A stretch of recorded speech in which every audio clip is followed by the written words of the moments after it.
Welcome back, everybody, to Megaman Rock and Roll.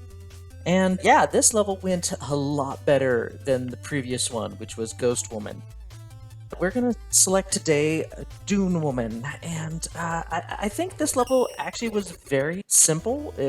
Didn't feel like a late game level like Ghost Woman's did, and the boss, although more difficult than Missile and Tideman, felt a lot more fair, but I'm going to get into that when we get into her battle. But first off, I actually remember these palm trees from another fan game, but I can't remember which Mega Man fan game that was. But here we are introduced to quite a lot of concepts and enemies, and of course we gotta have the Sniper Joe somewhere in the Mega Man game, because apparently people love bringing this particular enemy back in some form or variation. The most annoying enemy in the game is what you've already seen, the little bouncing coconut things. I think that's the best way to describe them. They are literally hidden almost everywhere in this level. And that was actually a very easy R to get. I do like the small detail of the oasis. I mean, they didn't have to put that oasis in, but they did. And speaking of oasis, here's the one and only water section of the stage. Now we're actually going to use the bubble to get the sea tank. Very functional. And okay, I was like, why is that not working? Try not to kill that thing, so it still remains a Buster-only run. See, you can see the coconuts before they pop out, but you gotta know where they are. And actually, the first time playing through the stage, it's kind of trial and error until you figure out where they are. See, he was up there kind of hiding, and I didn't know that the first time playing, and I got hit. These coconuts basically have the element of surprise the first time around. After that, once you know where they are, you can counter them every time. Ooh, I actually made that on the first try. Look at that. Usually I fall in the quicksand at least once. So hopefully that bodes well for a good run. Okay, in these Sniper Joes, you can't really go around them or jump over them, because they will actually jump up into you and hurt you, as I found out. So they have a counter to you skipping them. So don't skip them. And of course the birds are back, but now we have exploding monkey bananas as well.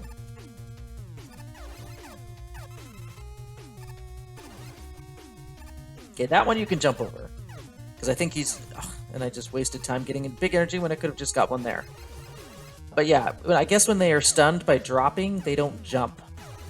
They don't react to you escaping over them. And that one, of course, as you just saw, you can get rid of easily.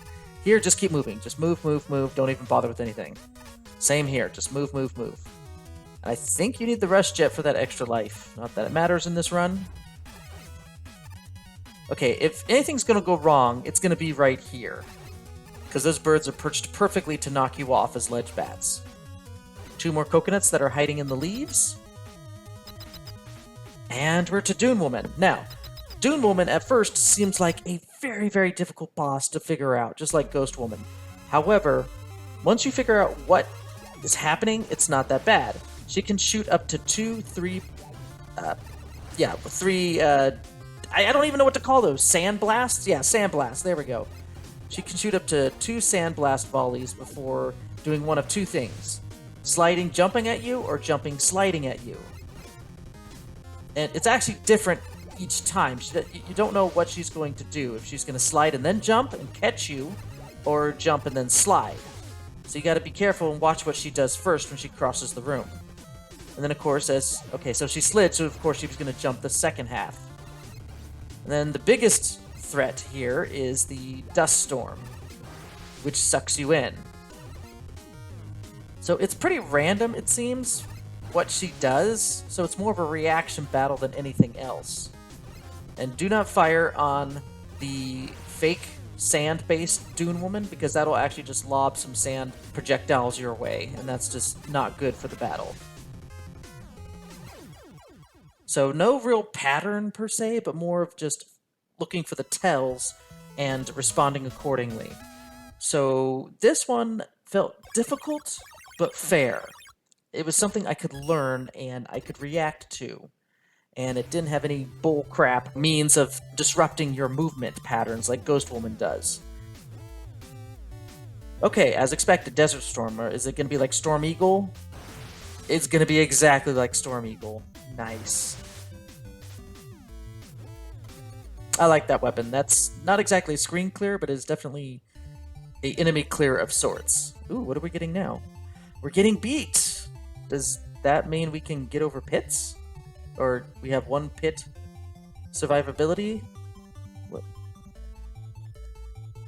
We have a beat button? What? I gotta go look to see what... I gotta go check this out. I don't even know we have a beat button. We have a rush button, now we have a beat button. Okay, overall, a much better stage than Ghost Woman. This fell on par with Tide Man and Missile Man, and so did the boss too. The boss was a little more difficult to figure out than either Tide or Missile, but it was a lot fair, and it was more of a reaction battle. There was no pattern, and there was no consistency, so it's not like she did something like Missile Man and she would always do something else afterwards. No, it was completely random.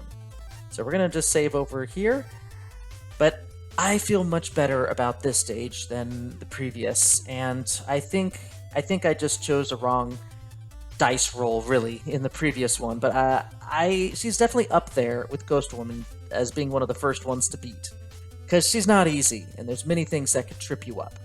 But until the next video, everybody, see y'all later, and stay retro. So I had a healthy amount of outtakes in this level, and the first being, of course, in this oasis area.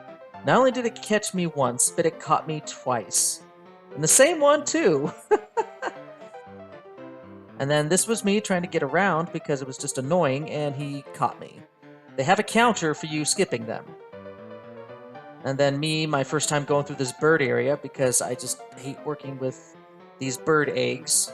So I missed that jump because of bad physics. I jumped earlier than I should have because I keep forgetting that you have to go almost to the edge as if you're going to fall off before you actually make the jump.